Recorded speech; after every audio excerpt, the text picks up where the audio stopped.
शायद कभी पृथ्वी के साथ भी ऐसा ही होगा, सूरज उससे निगल जाएगा। वैज्ञानिकों ने पृथ्वी के भविष्य की झलक अंतरिक्ष में देखी, जब बूढ़ा हो चुका एक सितारा बृहस्पति जितने विशाल ग्रह को निगल गया। निगलने के बाद उसने कुछ उगला भी, जो अलग अलग तरह के पदार्थ थे।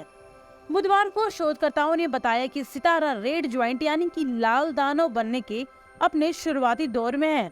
ये चरण किसी भी सितारे की आयु का अंतिम दौर होता है, जब उसकी हाइड्रोजन खत्म हो जाती है और वो फैलना धीरे धीरे शुरू कर देता है। जैसे जैसे सितारा बड़ा हुआ, उसका दायरा ग्रह तक पहुंच गया और ग्रह उसके भीतर समा गया। कभी यह सितारा हमारे सूरज के आकार का हुआ करता था और उसका प्रकाश भी सूर्य जैसा ही था। ये सितारा हमारी आकाश गंगा मिल्की वे में पृथ्वी से करीब 12,000 प्रकाश वर्ष दूर है। एक प्रकाश वर्ष उतनी दूरी होती है जितनी प्रकाश किरण एक साल में तय कर सकती है, यानी कि करीब 9.5 खरब किलोमीटर। ये सितारा 10 अरब साल यानी सूर्य से करीब दोगुनी उम्र का है। लाल दानव बन जाने के बाद सितारे अपने वास्तविक व्यास से 100 गुना ज्यादा फैल सकते हैं और इस दौरान वे आसपास के तमाम ग्रहों को निगल जाते हैं। वैज्ञानिकों ने पहले लाल दानव को दूसरे सितारे को तो निगलते देखा था, लेकिन ये पहली बार हुआ था कि उन्होंने किसी ग्रह को इस तरह निगलते जाते देखा। वहीं वैज्ञानिकों का कहना है कि अब से करीब 5 अरब वर्ष बाद सूर्य लाल दानव बनेगा। तो जरा सोचिए कि अगर सूर्य लाल दानव बन जाएगा तो क्या होगा। सूर्य लाल दानव बनने के बाद सबसे पहले अपने करीब ग्रह को निगलेगा, जैसे बुध, शुक्र और आखिर में पृथ्वी को निगल सकता है। वहीं हमारे शोधकर्ताओं ने बताया कि यह सितारा लाल दानव बनने की शुरुआती चरण में है।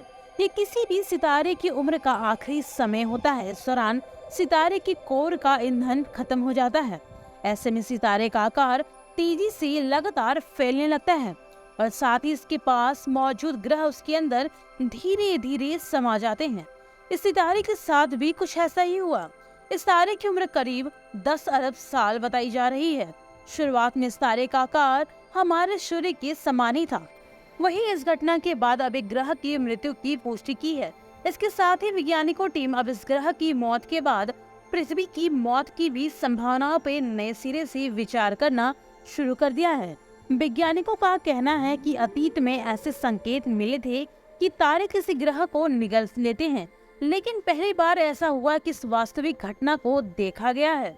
वैज्ञानिकों का कहना है कि ऐसा लगा कि तारे से बहुत बड़ा प्रकाश बाहर निकला और ये तारा 100 गुना ज्यादा चमकीला हो गया। वैज्ञानिकों ने निष्कर्ष निकाला है कि तारे से निकला यह फ्लैश कुछ और नहीं बल्कि जिस वक्त ये तारा ग्रह को निगल रहा था, उस वक्त दोनों ग्रह में ऐसे टक्कर के कारण ये फ्लैश पैदा हुई।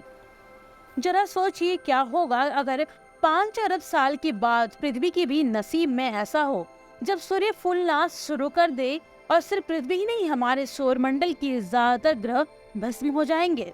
अगर उस वक्त किसी और ग्रह यानी कि पृथ्वी को देख रहा होगा तो वो करीब 10,000 प्रकाश वर्ष दूर से पृथ्वी को सूर्य को निगलते हुए देखेगा। उस वक्त सूर्य की चमक कई गुना और बढ़ जाएगी और सूर्य से कुछ पदार्थ बाहर निकलेगा और उसके बाद चारों तरफ से धूल ही धूल फैल जाएगा। लाल दानव के बारे में आपकी क्या राय है, हमें कमेंट सेक्शन में जरूर बताइए और साथ ही वीडियो को लाइक से सब्सक्राइब करना ना भूलें।